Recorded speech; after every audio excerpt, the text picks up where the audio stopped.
Welcome to the driver's seat. Today we're going to talk about the Cadillac brand and specifically this CTS. Cadillac is a brand in trouble. They moved their headquarters to New York. They hired a hotshot CEO in Johan de Nysschen, who came from Audi, then went to Infiniti, and now he's running the show at Cadillac. They have 6 models and 4 of them are sedans. 3 of those sedans, the ATS, XTS, and CT6, are in their first generation. This vehicle here, the CTS, is in its 3rd generation. But you know what? I think it's time to scrap it, or at least come up with a whole new design language, because this just isn't working.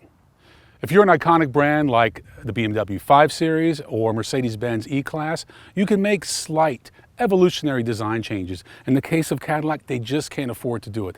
They even came up with a whole new logo. It's not really working. It's not bringing in new buyers. They've done everything right under the hood. We're driving a 2-liter turbo, 4-cylinder, 268 horsepower. That's right up there with the leaders in the segment. They even have a 3.3-liter twin-turbo V6, and of course there's a CTS V with a very powerful V8 engine. So they have all the right powertrains. They have their own platform. It's actually lighter than the BMW platform.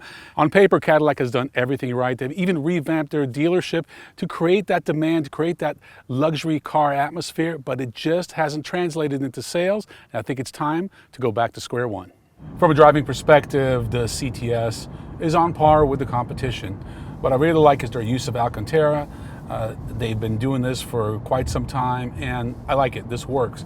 I don't know how well it's going to wear, but for now, it's a lot of fun. It's very comfortable to drive. It's a great steering wheel. Cadillac's Q system is getting better and better.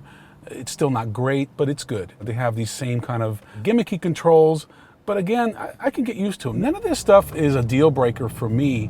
It's more about the strength of the brand and the cachet, because people who are in this segment, which is, by the way, kind of a shrinking segment, really want to get a vehicle that stands out and you don't really have to explain. And that's what you get with the A6, the 5 Series, and the E-Class. The 8-speed automatic transmission in the CTS is in-house, built by General Motors.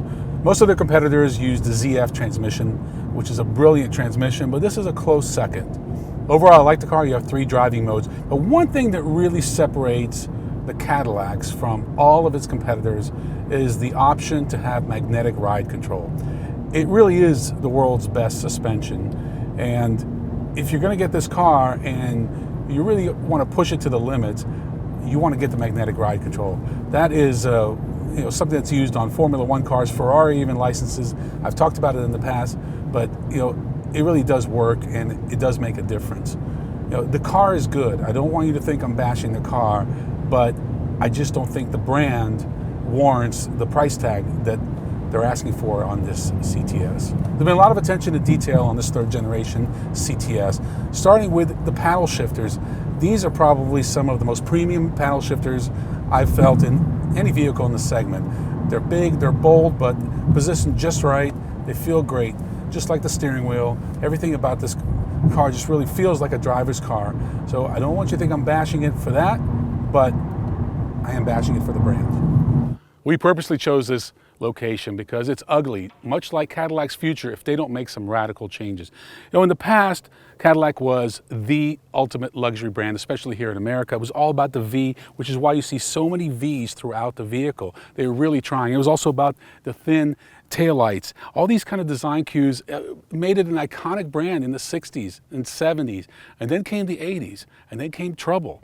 And they're really trying to get back. They're doing the right things, rear-wheel drive platform, but I just don't think they get it, especially pricing-wise. This car, I checked out the lease because, let's face it, 75% of people are going to lease it. They're offering right now a lease that's less than about 10,000 miles a year, over $500 a month.